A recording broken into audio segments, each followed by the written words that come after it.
Chapter 7. The Key to the Garden. 2 days after this, when Mary opened her eyes, she sat upright in bed immediately and called to Martha, "Look at the moor! Look at the moor!" The rainstorm had ended, and the grey mist and clouds had been swept away in the night by the wind. The wind itself had ceased, and a brilliant, deep blue sky arched high over the moorland. Never, never had Mary dreamed of a sky so blue. In India skies were hot and blazing. This was of a deep, cool blue, which almost seemed to sparkle like the waters of some lovely bottomless lake, and here and there, high, high in the arched blueness, floated small clouds of snow-white fleece. The far-reaching world of the moor itself looked softly blue instead of gloomy purple-black or awful dreary grey. "Aye," said Martha with a cheerful grin, "the storm's over for a bit. It does like this at this time of the year. It goes off in a night like it was pretendin' it had never been here and never meant to come again. That's because the springtime's on its way. It's a long way off yet, but it's comin'." "I thought perhaps it always rained or looked dark in England," Mary said. "Eh, no," said Martha, sitting up on her heels among her black lead brushes. "Not to the sort." "What does that mean?" asked Mary seriously. In India the natives spoke different dialects which only a few people understood, so she was not surprised when Martha used words she did not know. Martha laughed as she had done the first morning. "There now," she said, "I've talked broad Yorkshire again, like Mrs. Medlock said I mustn't.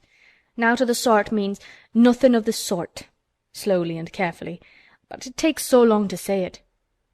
Yorkshire's the sunniest place on earth when it is sunny. I told thee tha'd like the moor after a bit. Just you wait till you see the gold-coloured gorse blossoms, and the blossoms on the broom, and the heather flowering, all purple bells, and hundreds of butterflies flutterin', and bees hummin', and skylarks soarin' up and singin'. You'll want to get out on it at sunrise and live out in it all day like Dickon does." "Could I ever get there?" asked Mary wistfully, looking through her window at the far-off blue. It was so new and big and wonderful, and such a heavenly colour. "I don't know," answered Martha. "Tha's never used thy legs since I was born, it seems to me. Tha couldn't walk 5 mile. It's 5 mile to our cottage."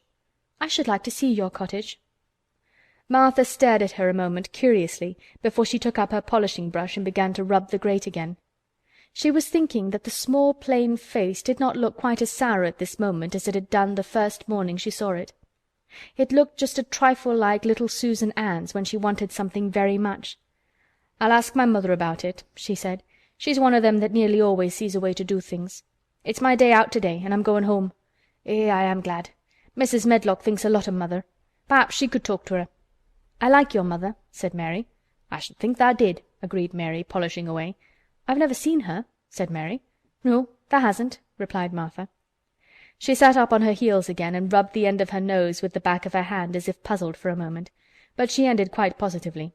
"Well, she's that sensible and hard-workin' and good-natured and clean that no one could help likin' her whether they'd seen her or not. When I'm goin' home to her on my day out I just jump for joy when I'm crossin' the moor." "I like Dickon," added Mary, "and I've never seen him." "Well," said Martha stoutly, "I've told thee that the very birds likes him, and the rabbits and wild sheep and ponies and the foxes themselves. I wonder," staring at her reflectively, "what Dickon would think of thee." "He wouldn't like me," said Mary in her stiff, cold little way. "No one does." Martha looked reflective again. "How does tha like thysel'?" she inquired, really quite as if she were curious to know. Mary hesitated a moment and thought it over. "Not at all, really," she answered. "But I never thought of that before." Martha grinned a little as if at some homely recollection. "Mother said that to me once," she said. "She was at her wash-tub and I was in a bad temper and talking ill of folk, and she turns round on me and says, 'Tha young vixen, tha. There tha stands sayin' tha doesn't like this one and tha doesn't like that one. How does tha like thysel'?' That made me laugh and it brought me to my senses in a minute." She went away in high spirits as soon as she had given Mary her breakfast. She was going to walk 5 miles across the moor to the cottage, and she was going to help her mother with the washing and do the week's baking and enjoy herself thoroughly. Mary felt lonelier than ever when she knew she was no longer in the house. She went out into the garden as quickly as possible, and the first thing she did was to run round and round the fountain flower garden 10 times. She counted the times carefully, and when she had finished she felt in better spirits. The sunshine made the whole place look different. The high, deep blue sky arched over Misselthwaite as well as over the moor, and she kept lifting her face and looking up into it, trying to imagine what it would be like to lie down on one of the little snow-white clouds and float about. She went into the first kitchen garden and found Ben Weatherstaff working there with 2 other gardeners. The change in the weather seemed to have done him good. He spoke to her of his own accord. "Springtime's comin'," he said. "Cannot tha smell it?" Mary sniffed and thought she could. "I smell something nice and fresh and damp," she said. "That's the good rich earth," he answered, digging away. "It's in a good humour making ready to grow things. It's glad when plantin' time comes. It's dull in the winter when it's got nowt to do. In the flower gardens out there things will be stirrin' down below in the dark. The sun's warmin' 'em. You'll see bits o' green spikes stickin' out o' the black earth after a bit." "What will they be?" asked Mary. "Crocuses and snowdrops and daffydowndillys. Has tha never seen them?" "No. Everything is hot and wet and green after the rains in India," said Mary, "and I think things grow up in a night." "These won't grow up in a night," said Weatherstaff. "Tha'll have to wait for 'em. They'll poke up a bit higher here and push out a spike more there and uncurl a leaf this day and another that. You watch 'em." "I'm going to," answered Mary. Very soon she heard the soft rustling flight of wings again, and she knew at once that the robin had come again. He was very pert and lively, and hopped about so close to her feet and put his head on one side and looked at her so slyly that she asked Ben Weatherstaff a question. "Do you think he remembers me?" she said. "Remembers thee?" said Weatherstaff indignantly. "He knows every cabbage stump in the gardens, let alone the people. He's never seen a little wench here before, and he's bent on finding out all about thee.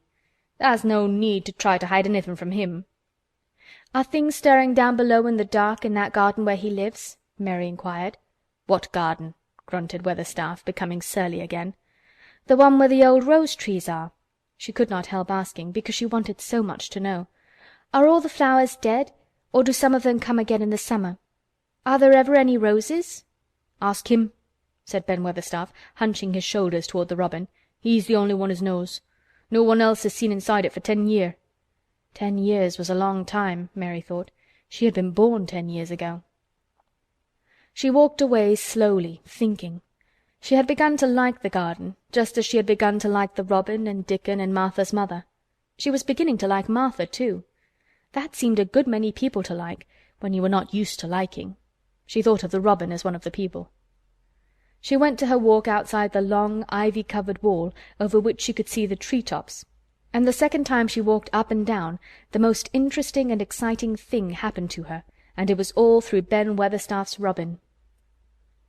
She heard a chirp and a twitter, and when she looked at the bare flower-bed on her left, there he was, hopping about and pretending to peck things out of the earth to persuade her that he had not followed her. But she knew he had followed her, and the surprise so filled her with delight that she almost trembled a little. "You do remember me," she cried out. "You do! You're prettier than anything else in the world." She chirped and talked and coaxed, and he hopped and flirted his tail and twittered. It was as if he were talking. His red waistcoat was like satin, and he puffed his tiny breast out and was so fine and so grand and so pretty that it was really as if he was showing her how important and like a human person a robin could be. Mistress Mary forgot that she had ever been contrary in her life when he allowed her to draw closer and closer to him, and bend down and talk and try to make something like robin sounds. Oh, to think that he should actually let her come as near to him as that! He knew nothing in the world would make her put out her hand toward him or startled him in the least tiniest way.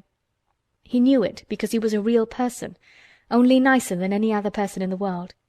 She was so happy that she scarcely dared to breathe. The flower-bed was not quite bare.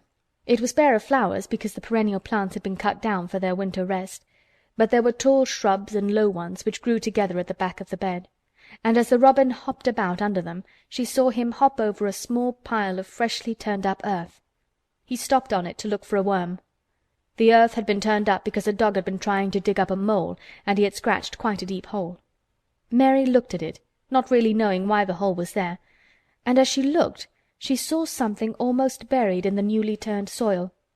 It was something like a ring of rusty iron or brass, and when the robin flew up into a tree near by, she put out her hand and picked the ring up.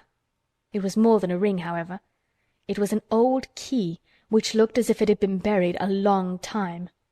Mistress Mary stood up and looked at it with an almost frightened face as it hung from her finger. "Perhaps it has been buried for 10 years," she said in a whisper. "Perhaps it is the key to the garden." Chapter 7